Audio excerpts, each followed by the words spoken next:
Okay, on this podcast, I want to talk very briefly about the nature of the Big Bang. Quite simply, the essential question is what banged? First of all, let us delve into the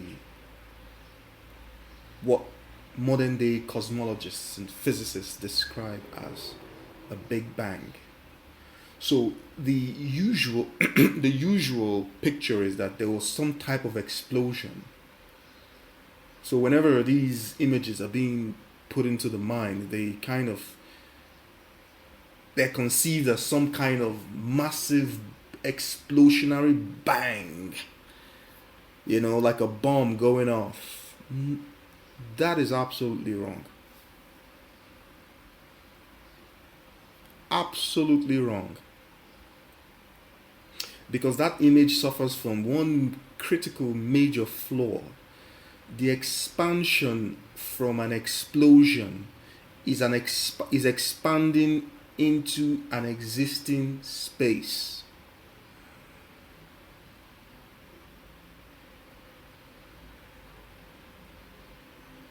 And that is not what is going on here. Now, I just want to go straight into it and just give you really, the nitty gritty of this conversation. And that is the Big Bang is a perturbation in concept space, the largest possible perturbation allowable in a concept space. The concept space is the space of the infinite set of what? Natural numbers. And by extension, the full 8-dimensional number system.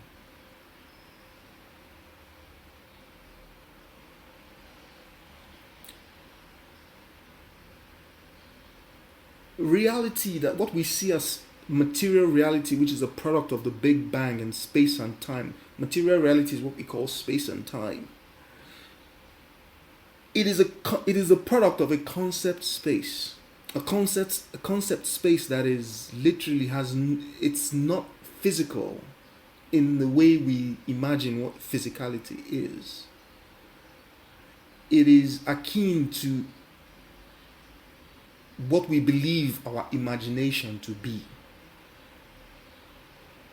Even though our imagination is an extremely poor representation of this concept space, simply because we need the physical reality, which is constrained concept space. It's concept space that has been given precise form, and that makes it limited. And that limitation is not trying to imagine, or is now trying to become the unlimited form that it is. The reproduction is not faithful.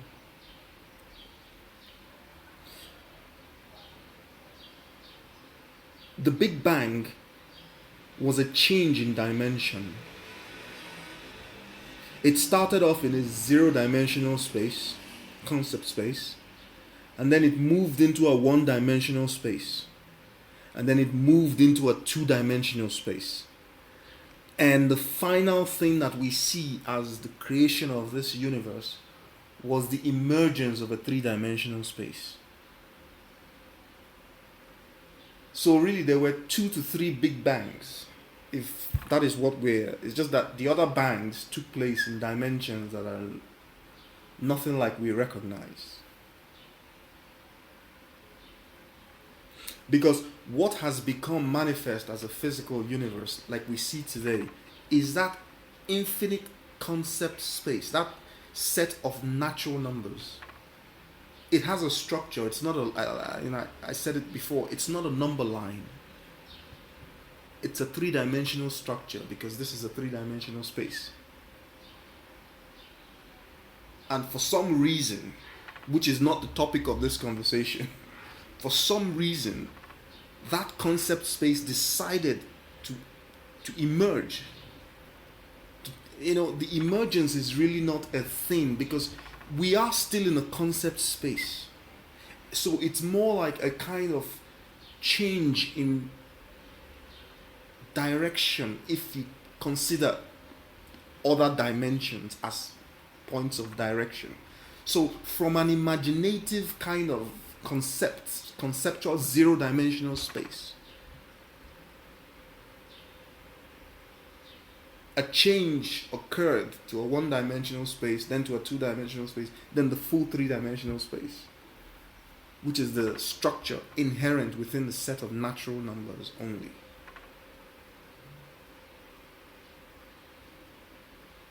And then, because of the nature of and this emergence is taking place simultaneously, all aspects of it is emerging at the same time, and space and time is the manifestation of that concept space as it looks like in a 3 density.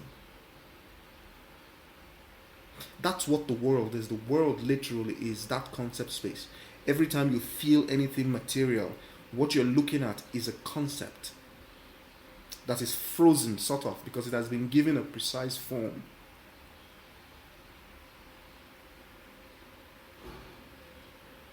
The galaxies, the way they look that way because that is the image of the concept. That's what the natural numbers look like. When you look at my model in the 5 principles of organized complexity, you will see the static form of that concept space. It takes very little imagination to make the leap, the conceptual leap between the concept space and what you're looking at in the universe. Identifying the concept space itself is the work. Because within that concept space, even though it is infinite, it's zero-dimensional, meaning it doesn't have any form. All parts of it exist at the same instant, whatever that, because it is always in that instant, because there is no time. So its infinite form is always in that instant. That type of existence or that type of beingness is not something that we can comprehend because we are spatiotemporal beings. So, for some reason, which is not the point of this conversation, that singular instant burst open and began the process of being, continuous as in emanating. And so that necessitated the creation of a space to emanate in, and the rate of emanation became time. If you look at the concept space itself, these are properties that are already in it, but they're all in one instant. So they're not differentiated in any form. And yet they're all in it. So it's like looking at a single instant in time with all possible trajectories. Frozen in one instant. It's an infinite possibility space of all possible trajectories or movements that respond to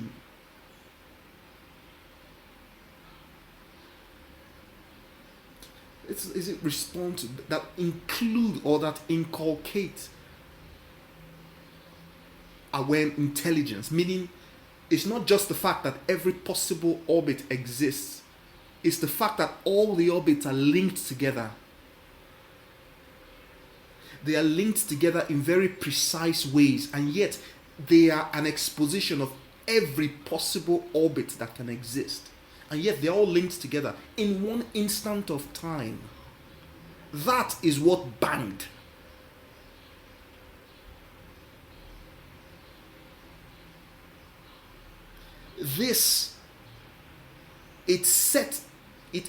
Its emergence into a space-time carried within it the playing out of all these orbital possibilities. This entire orbital potential started emerging as fast as space-time would allow, in such a way that all the orbits are still linked to each other in very precise ways.